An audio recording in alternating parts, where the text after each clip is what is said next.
Hi, I'm Shay. Come with me to El Salvador, where I'll share with you all of my favorite tips for an organized travel itinerary. Taking the time to research your accommodations is one of the best things you can do before you even take off. Over my years of travel, I have found that online reviews are actually pretty accurate.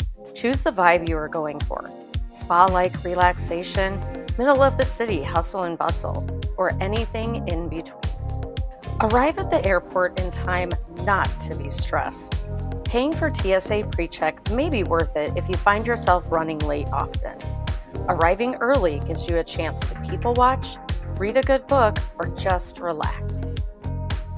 Before you depart, ask your friends if they've been to your location of travel.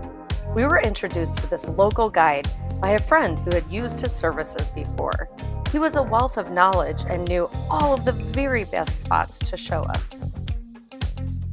Our lovely guide took us to the exact spot where we could hire the trail guides who would lead us up to the Santa Ana volcano. As you can see, the view from the top was well worth the small entrance fee and even the sore feet. The next stop on our tour was a chance to replenish and rest our feet. Try not to pack too many exhilarating activities into one day. One hike in a day is plenty. Try planning a go day and then at least one day of rest before you gear back up for more excitement. If it feels safe, plan your itinerary to see the sunset over the ocean or from a mountaintop. Research online food that best suits your needs. I always search for best cheap food to find hidden gems that the locals love.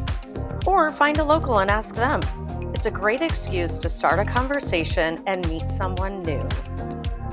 On your way out of town, get to the airport early. You can shop for local crafts and souvenirs to take home with you.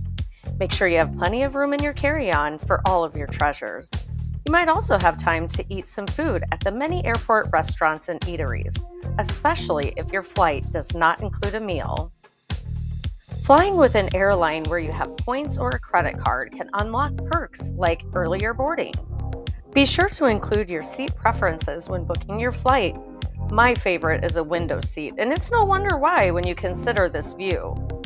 All of us here at M2O are wishing you safe travels and organized itineraries. Until next time, life is good. Here at Mission to Organize, we're not just known for our award-winning YouTube channel. You can also check us out on our other social media platforms for all of the tips and tricks. For everything from home organizing to move management, Team M2O has your back. We'll see you next time on M2O TV.